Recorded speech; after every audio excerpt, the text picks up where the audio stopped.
శివానంద లహరి రోజుకో శ్లోకంలో మనం ఈరోజు 61 శ్లోకం గురించి వివరణ తెలుసుకుంటున్నాం.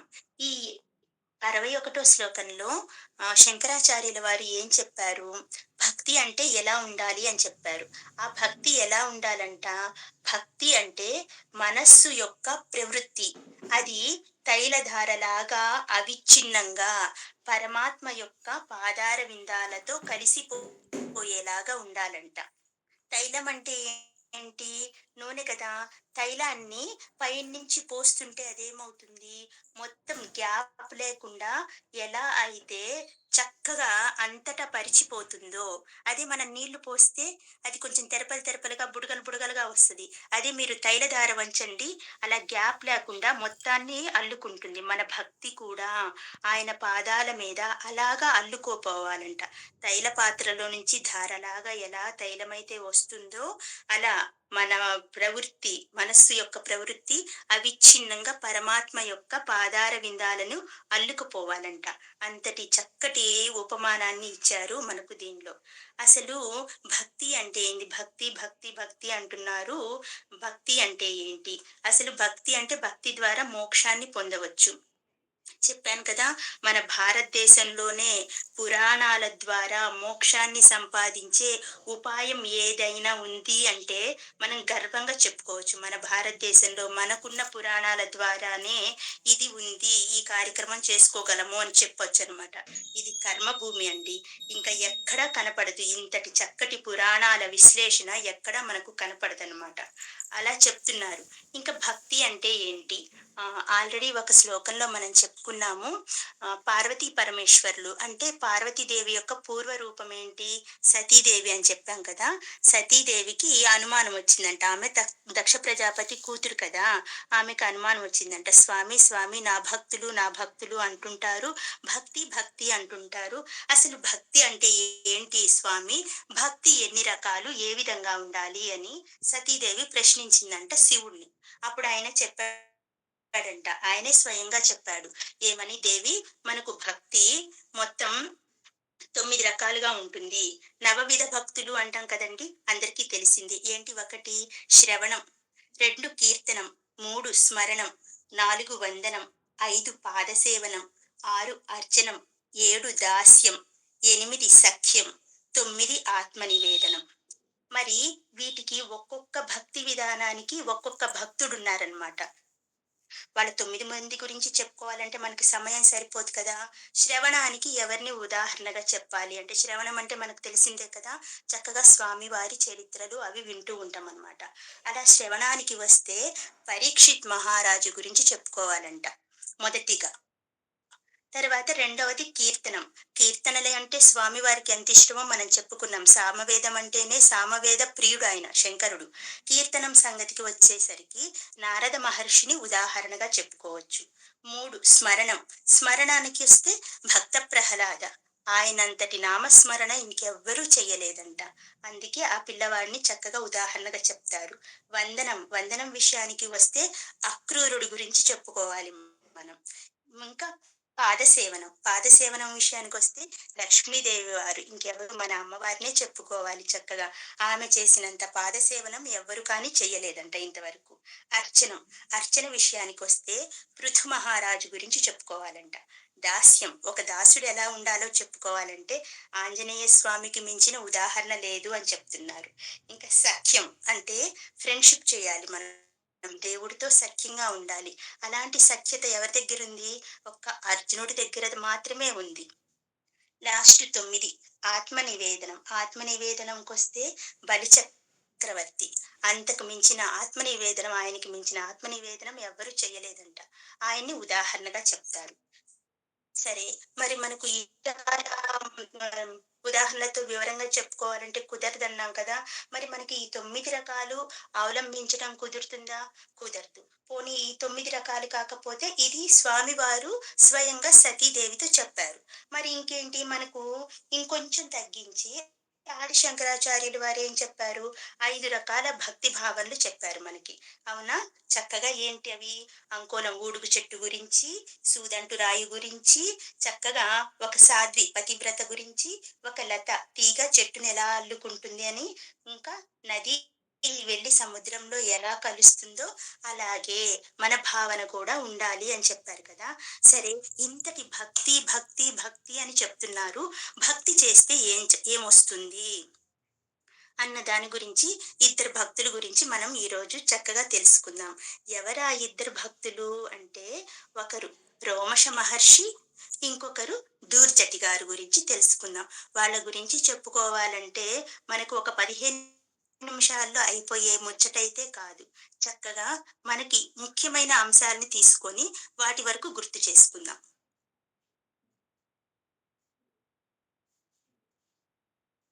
ముందుగా రోమశ మహర్షి అన్నమాట. రోమశ మహర్షి అంటే ఎవరు? ఈయన చాలా గొప్ప వ్యక్తి అన్నమాట. చాలా గొప్ప మహర్షి. మరి ఈయనకి ఎంతటి గొప్పతనం ఉందంటే, ఈయన మన భారతదేశంలో, మన ప్రపంచంలో మొత్తంలో ఎక్కడ ఏ పుణ్యక్షేత్రాలున్నాయో, అన్ని చోట్ల తిరిగి వచ్చిన ఒక గొప్ప మహర్షి ఎవరు అంటే, ఒక రోమశ మహర్షి అన్నమాట. సరే, ఇదిలా ఉండగా ఆయనకి కాళహస్తి క్షేత్రం అంటే మహా ప్రీతి ఆ రోమస మహర్షికి. అయితే ఎప్పుడు కాళహస్తి క్షేత్రంలో ఉండడానికే ప్రాధాన్యతని ఇస్తారు. అక్కడ ఉన్న స్వామి వారిపైనే తన భక్తిని నిలిపి ఉంచేదానికి ప్రయత్నం చేస్తూ ఉంటారు.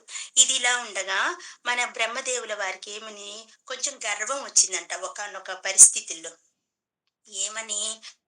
సృష్టి మొదలు నేనే ఉంటాను. సృష్టి అంతమయ్యే వరకు నేనుంటాను. సృష్టి చేస్తుంది నేను. అందరిని సృష్టిస్తుంది నేను అని బాగా గర్వంతో విర్రవీగుతున్నాడంట. మరి దేవతలకి గర్వం వస్తే వాళ్ళ గర్వాన్ని అణచవలసిన బాధ్యత ఎవరు తీసుకుంటారు? ముఖ్యంగా శివుడు తీసుకుంటారు. శివుడు తర్వాత ఆ శ్రీ మహావిష్ణువు తీసుకుంటాడు. ఈయన గర్వాన్ని చూసి వెంటనే శివుడంట శ్రీమన్నారాయణుడి వైపు చూశాడంట. అంతే, ఆయనకి అర్థమయింది. ఓహో! ఇతని గర్వాన్ని అణచవలసిన సమయం మనకు దగ్గర పడింది అని అర్థమయ్యి, వెంటనే ఆయనేం చేశాడంట, బ్రహ్మ దగ్గరికి వెళ్లి శ్రీమన్నారాయణుడు బ్రహ్మతో అన్నాడంట. "ఇలా రా, మనం అలా భూలోకానికి విహారానికి వెళ్దాము. వెళ్ళేసొద్దాము" అని చెప్పి పిలుచుకు వెళ్ళాడంట. సరేమని శ్రీమన్నారాయణుడే పిలిచాడు కదా! ఆయనకి తండ్రి స్థానంలో ఉన్నాడు కదా మహావిష్ణువు. వెళ్ళాడు ఈయన కూడా. అలా వెళ్తూ రోమశ మహర్షి దగ్గరికి తీసుకొచ్చి ఆపాడంట. ఆపి, "ఈయనెవరో తెలుసా?" అన్నాడంట. అనగానే, "నాకు తెలీదు" అన్నాడంట. "మరి నువ్వు సృష్టికర్తని, నేను సృష్టిస్తున్నాను అన్నావు కదా! మరి ఈయన తెలియకపోవటం ఏంటి?" అన్నారంట.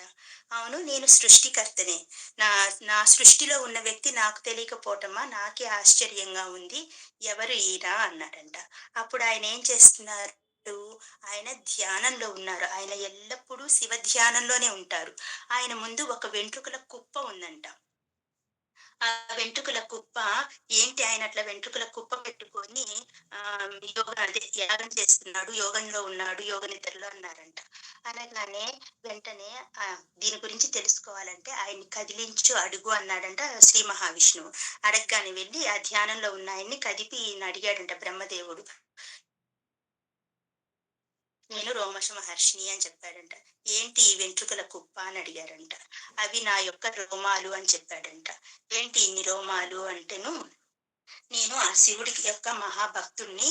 ఆయన భక్తిలోనే తరించిపోవాలని నేనడిగాను. నాకు మోక్షం ఇవ్వమని స్వామివారిని అడిగాను. అడిగితే ఆయనేమన్నారంటే, 'నా ఒంటి మీద రోమాలన్నీ రాలి కింద పడినప్పుడు నీకు మోక్షాన్నిస్తాను' అని చెప్పారు. ఇప్పటికి ఇవే రాలి పడినాయి. ఇంకా ఉన్నాయి నా ఒంటి మీద. అవెప్పుడు రాలి పడతాయో, నాకెప్పుడు మోక్షం వస్తుందో" అని చెప్పాడంట. అనగానే, "ఓస్, అదెంత పని, ఒంటి మీద రోమాలు రాలి కింద పడటం అంతే కదా! ఒంటి మీద రోమాలు రాలి కింద పడటం అనేది ఎంత సేపట్లో పని" అన్నాడంట ఈయన. అనగానే శ్రీమన్నారాయణుడు నవ్వాడు. నవ్వి చూస్తూ ఉన్నాడు ఈ వింతని. ఆయనకి తెలియంది కాదు కదా! వెంటనే ఈయన చెప్పాడంట. ఈయనేమన్నాడు, "బ్రహ్మ సృష్టి మొదలయ్యి అంటే బ్రహ్మ కల్పం మొదలయ్యి, మళ్ళీ ఒక బ్రహ్మ పడిపోయిన తర్వాత అంటే ఒకసారి 4 యుగాలు ఉద్భవించి మళ్ళీ మన భగవంతుడిలో లయమైనప్పుడు ఆయన ఒంటి మీద ఒక వెంట్రుక రాలి కింద పడుతుందంట."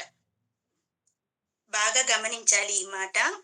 ఒక సృష్టి మొదలయ్యి చివరికి ఎండ్ అయిపోయినప్పుడు ఆయన ఒంటి మీద నుంచి ఒక వెంట్రుక రాలి కింద పడుతుందంట. అలా ఒక కొప్పుంది ఆయన ముందు. అంటే ఆయన ఎప్పటినుంచి ఉన్నాడని అర్థం. ఇలాంటి బ్రహ్మల్ని ఆయన ఎంతమందిని చూసుంటాడు? అవునా? అదే అక్కడ విచిత్రం. కాబట్టి నేను ఇప్పటికి ఇన్ని కల్పాల నుంచి ఉన్నాను అన్నాడు. ఇంకంతే వెంటనే బ్రహ్మదేవుడి యొక్క గర్వం అణిగిపోయిందంట. అమ్మో! అంటే నేను ఒక కల్పానికి బ్రహ్మని, కల్పానికో బ్రహ్మ అన్నారు కదా! అలాంటిది ఎంతమంది బ్రహ్మలను చూస్తే ఆయనకి అన్ని కుప్పలున్నాయి. ఇంకా ఒంటి మీద ఇన్నున్నాయి. మరి నీకు ఆది అంతం ఎక్కడ అన్నారంట. ఆ పరమాత్ముడికే ఎరుక అన్నాడంట. ఆ శివ భగవానుడికే ఎరుక అన్నాడంట. ఇంక ఈయనకి ఆది అంతం లేదు. ఆయన గతంలో ఉన్నారు, ఇప్పుడు ఉన్నారు, గతంలో ఉండేవాడు, ఇప్పుడు ఉన్నారు, భవిష్యత్తులో ఉంటారు. ఇంకా ఈయన ఎన్ని చూడాలో మనకు తెలీదసలు. అది అలా ఉంది. సరే వెంటనే బ్రహ్మదేవుడి యొక్క గర్వం అణిగి వెళ్ళిపోయింది. వెళ్ళిపోయాడు పైలోకానికి. ఆహా! నేనింకెప్పుడు ఇలా గర్వపడకూడదని మనసులోనే మానసికంగానే క్షమాపణ చెప్పుకొని ఆ పరమేశ్వరుడికి వెళ్ళిపోయాడు. వెళ్ళిన తర్వాత ఈయన భక్తి చూద్దాం మనం. ఈయనకి శివుడు ప్రత్యక్షమయ్యాడంట. శివుడు ప్రత్యక్షమయ్యి, "ఏంటి నీ ఇంతటి భక్తి? నాకు హృదయం ద్రవిస్తూ ఉంది. ఏంటి నీ భక్తి? ఏం కావాలి నీకు?" అన్నాడంట. "నువ్వు మాత్రం ఎప్పటికీ చిరంజీవే." ఆయనంతే ఇంకా ఆయన రోమాలన్నీ రాలిపడిందాకా బతికే ఉంటారు అంతే ఆయనకి. "ఏంటి నీకు ఏం కావాలి?" అన్నారంట. "స్వామి, నాకు ఈ కాళహస్త్రి క్షేత్రం అంటే ఎంత ప్రీతో మీకు తెలుసు. కాబట్టి ఈ కాళహస్తి క్షేత్రంలో మీ గడపగా నేను పడి ఉంటాను." అన్నారంట. అని అడిగారంట చక్కగా. మొన్న మనం తిరుప్పావైలో చెప్పుకున్నాం కదా! కులశేఖర ఆళ్వార్ పడి అని. ఆయన ఎలాగైతే స్వామివారి ముందు గడపగా పడి ఉన్నారో, ఈయనకి చావు లేదు కాబట్టి సూక్ష్మ రూపంలో నేను ఆ గడప దగ్గర ఉంటాను స్వామి. ఎందుకంటే మీరు వచ్చి బయటికి వెళ్ళి వచ్చేటప్పుడు నా గడప మీద నుంచే, నా మీద నుంచే దాటుకొని అటు ఇటు వెళ్తారు. అవునా? ఉత్సవాలప్పుడు దేవుడు ఊరేగింపు బయటకొస్తారు కదా! ఉత్సవ విగ్రహాలతో.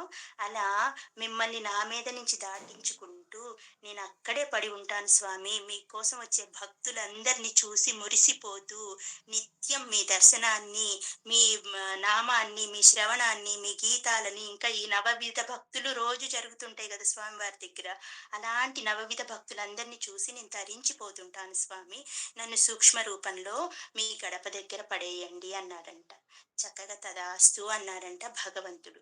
అలాగా ఆయన మనకి కాళహస్తి గుడిలో లోపలికి మనం ఫస్ట్ ఎంట్రన్స్ వెళ్తాము. దక్షిణ అంటే ఈ ఎంట్రన్స్ దాటి వెళ్ళంగానే దక్షిణామూర్తి స్వామి వారు ఎదురుగ్గా దర్శనమిస్తూ ఉంటారనమాట. దాన్నేమంటాము? కంచు గడప అంటాము. అలా మనం బయటికొస్తుంటే ఆ కంచు గడప దాటి బయటికొస్తుంటే లెఫ్ట్ సైడు ఆయన రోమశ మహర్షి అని చిన్న విగ్రహం చిన్న గూట్లో ఉంటుందన్నమాట. ఎవ్వరం దాన్ని పట్టించుకోము. కానీ ఆయన అక్కడ ఉన్నారు. ఏం చెప్తారు? అది ఆయన యొక్క సజీవ సమాధి. ఆయన సజీవంగానే సమాధి స్థితిలో ఉంటారంట రోమశ మహర్షి. కాబట్టి ఆయన సజీవ సమాధి. దానికొక్కసారి దండం పెట్టుకోండి. ఇంకా ఈ గడప తొక్కకండి. సూక్ష్మ రూపంలో రోమశ మహర్షి అలాగే పడి ఉన్నారు. ఇంకా గడప కింద ఎవరున్నారు? గడప కింద సమాధి స్థితిలో మహాకవి ధూర్జటి గారున్నారు.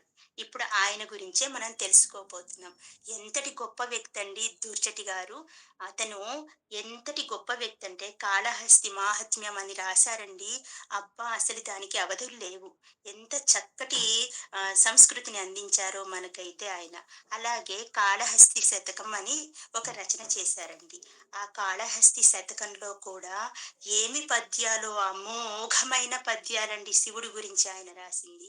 సరే, ఆయన భక్తి గురించి ఒకసారి మనం తెలుసుకుందాం. ఏంటంట, ధూర్జటి గారికి ఎంత గొప్ప వ్యక్తో శివుణ్ణి దెప్పి పొడుస్తూ ఉంటారు. మనం ఇప్పుడు ఇంట్లో వ్యక్తితో ఎలాగైతే మాట్లాడుతుంటామో ఎదురుగ్గా కూర్చొని ఆర్గ్యూ చేస్తూ, ఆయనది అంత గొప్ప భక్తి అనమాట. ఆయనతో అలా మాట్లాడుతూ ఉంటాడు. వ్యంగ్యంగా చలోక్తులేస్తూ ఉంటాడు. శివుడితో అంత స్వాతంత్ర్యం ధూర్జటి కవికి.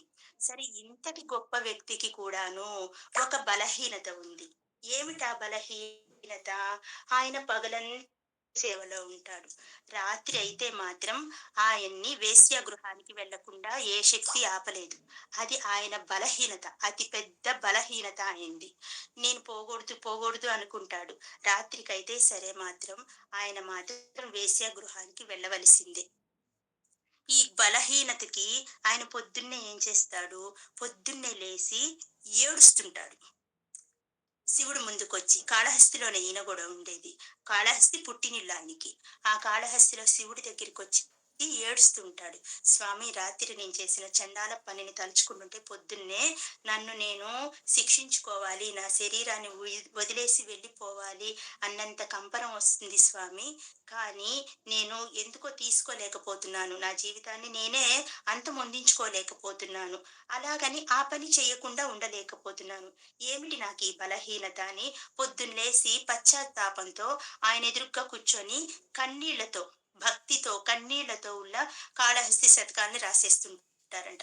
రోజుకొక అమోఘమైన శతకాన్ని రాస్తారు. రోజుకు ఆ శతకంలో ఒక్కొక్క పద్యాన్ని రాసేస్తారు స్వామివారికి. స్వామివారి మీద అమోఘంగా రాస్తూ ఉంటారు. ఇది ఈయన పరిస్థితి. రాత్రయితే ఆయన్ని అక్కడికి వెళ్ళకుండా ఎవ్వరూ ఆపలేరు. పొద్దునైతే శివుడి సేవ చేసుకోకుండా ఎంతటి వారు కూడా ఆపలేరు.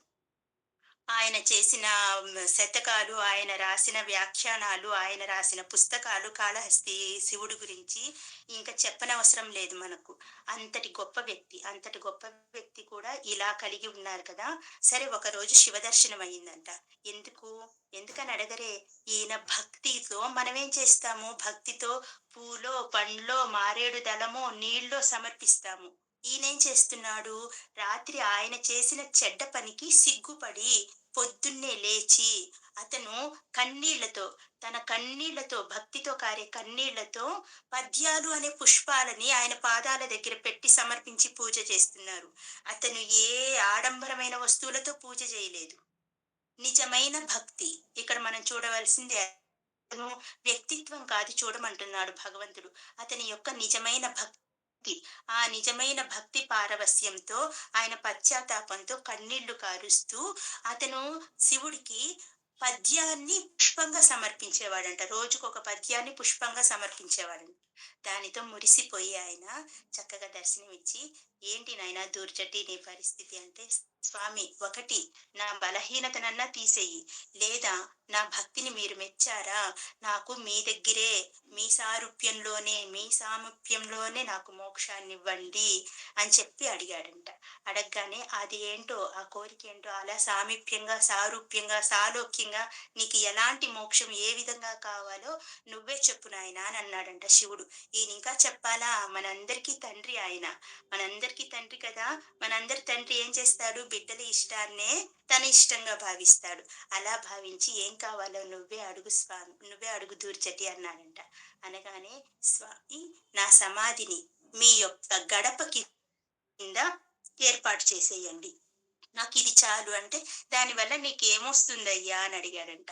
"మీరు నా మీద నుంచి దాటి వెళ్ళాలి బయటికెళ్ళాలంటే. మళ్ళీ నన్ను దాటుకొని లోపలికి రావాలి. అలా మీ పాదధూళితో, అందరి భక్తుల యొక్క పాదధూళితో నేను పావనం చెందాలి. నాకు ఈ ఒక్క వరం చాలు స్వామి. ఇంకేమీ అవసరం లేదు" అనగానే, సరే భక్తుల ఇష్టాన్ని కాదంటాడా? సరే అన్నాడంట ఆయన. అలాగా ఆయన ఆ గడప కిందనేమో దూర్జటి గారి సమాధి ఉంది. ఆ పైన కంచు గడప రూపంలో, సూక్ష్మ రూపంలో ఎల్లప్పుడూ జీవించే ఉంటారు రోమస మహర్షి. ఈ భగవంతుడు బయటికి ఉత్సవాలకెళ్ళినప్పుడు, మళ్ళీ లోపలికి వెళ్ళినప్పుడంట ఒక క్షణం ఆ గడప దగ్గర ఆ మహనీయుల్ని శివుడే గుర్తు చేసుకుంటుంటాడంట. ఆయన్ని చూసి, ఈ గడప పైన ఉన్న ఆయన్ని చూసి, ఈ కిందన ఉన్నవాళ్ళు మురిసిపోతూ ఉంటారంట. ఎంత భక్తి అండి స్వామి మీద వారికి, వారి మీద స్వామికి. ఇరువురికి చూడండి భక్తి. అలా విడదీయ రాకుండా ఉండాలి. భక్తి అంటే ఊరికే మనం చెప్పుకునే మాటల్లో కాదు. మన భక్తి ఎలా ఉంటుందండి? మనం ఏం చేస్తాము? తిరుమలకి వెళ్తాము. అబ్బో! దేవుడు దర్శనం అబ్బా! ఎంత గొప్పగా ఉందో, ఎంత గొప్పగా ఉందో అంటాం. కాసేపు ఆ కాసేపు దేవుడి యొక్క పాదాల మీద మన మనసు నిలిచిపోయింది అనుకుంటాము. మరి అలాగే నిలబెట్టుకునే స్థితిని అది కంటిన్యూ చేసుకుంటామా? లేనే లేదు. బయటకొచ్చిన తర్వాత గుడి నుంచి బయటికి రాగానే అమ్మో! నా చెప్పులు ఇక్కడ వదిలెళ్ళాను. ఉన్నయ్యా? లేవా? అయ్యో! ట్రైన్‌కి టైమ్ అవుతుంది. రూము ఇంకొక గంట ఆగి వెకేట్ చేస్తే మళ్ళీ మనకు ఎలాగా? మన భక్తి ఇంతవరకే. ఆ దేవుడిని చూసిన కాసేపే, ఆయన పాదాలని దర్శించుకున్న ఆ మరికొంత సేపే ఉంటుంది. కానీ భక్తి అలా ఉండకూడదంట. ఎలా ఉండాలి? ముఖ్యంగా ఈ శ్లోకంలో ఆయన చెప్పింది ఏందంటే, "నదీనాం సాగరో గతిః" అని చెప్పాడు. ప్రతి నది వెళ్ళి సాగరుడినే గతిగా ఎలా చేసుకుంటున్నాయో ఎంతలా సంగమించి కలిసిపోతున్నాయో మన అందరి భక్తి కూడా శివుడి పాదార విందాల నుండి బయటికి వెళ్ళకుండా ఒక తైలధారలాగా, ఒక నదిలాగా ఆయన్ని నిండా అల్లుకొని ఉండాలని ఒక ఊడుగు చెట్టు గింజల్లాగా ఎన్ని చెప్పారో ఒక పతివ్రతలాగా, ఒక తీగలాగా అలా అల్లుకొని శాశ్వతంగా ఉండాలి. ఇప్పుడు ఈ భక్తుల కథలు గూడా మనకి ఉదాహరణగా మచ్చుగ్గా చెప్తుంది అందుకే అన్నమాట. ఎంతటి వాళ్ళు స్థితిని పొంది ఉంటే, భగవంతుడి యొక్క స్థితిని ఎంత పొంది ఉంటే, అలా గడపల రూపంలో పడి అంత మన్ననలు పొందుతున్నారు కదా! అలాగే మనం కూడా ప్రయత్నం చేద్దామా మరి? ఓం నమః శివాయ.